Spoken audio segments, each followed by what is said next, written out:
आपके स्कूल के प्रिंसिपल जाकर साहब, मेरे सामने विराजमान गांव से पधारे सभी बड़े बुजुर्ग, माताएं, बहनें और प्यारे बच्चों, बीजेपी से जुड़े हुए हैं और इसलिए लीडवाना से आगे लाडनों आगे। लेकिन मैं ये कहना चाहूंगा कि अगर राष्ट्रवाद अगर सीखना है तो हम लोग हिंदू मुस्लिम से परे निकलकर अगर समाज को आगे लेकर आना है, उनको राष्ट्र प्रेम सिखाना है, तो वो जिस तरह से हरवीर जी काम कर रहे हैं वो मुझे लगता है कि 100% समाज को जरूरत है। हम सिर्फ राष्ट्रवाद के नाम पर हिंदू मुस्लिम में बैठ जाएंगे, आपस में बंटवारा कर लेंगे, वो राष्ट्रवाद नहीं है।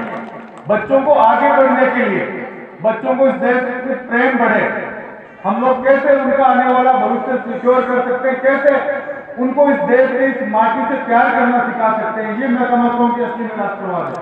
और वहां कहीं ना कहीं उस कड़ी में हरवीर जी का विशेष योगदान रहा है। और मैं विशेष तौर पर जिन स्कूलों में ये रहे हैं उन स्कूलों में मुख्य तौर पर जो काम हुए हैं और जिस तरह से अनुशासन और स्कूलें चली है, मैं समझता हूं कि आसपास के स्कूलों को भी उनसे एक प्रेरणा लेनी चाहिए। जहां भी ये रहते हैं, आसपास के जिस भी गांव में जाते हैं, एक चीज ये जरूर कहने को मिलती है, साहब वो स्कूल बहुत सुधार हो गया। और मुझे कहते हुए खुशी है कि ललाट स्कूल में कार्यक्रम है और आपको आना है, तो मैं ये बताना चाहूंगा कि जहां जहां हरवीर जी रहते हैं वहां इससे पहले जहां भी थे मुझे कहीं ना कहीं स्कूल में बुला ही लेते हैं, ये कलाकारी रंग में है।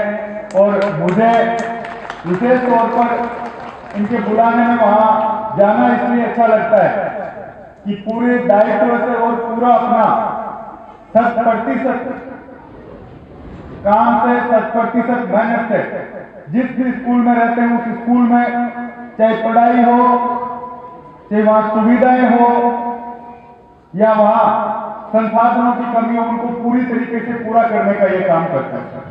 हम जब आ रहे थे तो प्रधान जी मेरे साथ थे, तो प्रधान जी कह रहे थे कि मैं नहीं चलूंगा स्कूल में। मैंने कहा क्यों? कि हमारी रताऊ की स्कूल इतनी बढ़िया तैयार की थी और हरवीर जी हमें छोड़ के चले गए, तो ललाट में स्कूल में मैं नहीं चलूंगा। मैंने कहा आपको चलना पड़ेगा, एक कार्यक्रम और है, फिर हम लोग लाडनों चलेंगे। तो मैं विशेष तौर पर जाकर आपका धन्यवाद देना चाहता हूं कि पूरे दायित्व के साथ और पूरी मेहनत के साथ सारे लोगों को साथ लेकर आप लोग हर स्कूल में इस तरह के कार्यक्रम करते हैं। और विशेष तौर पर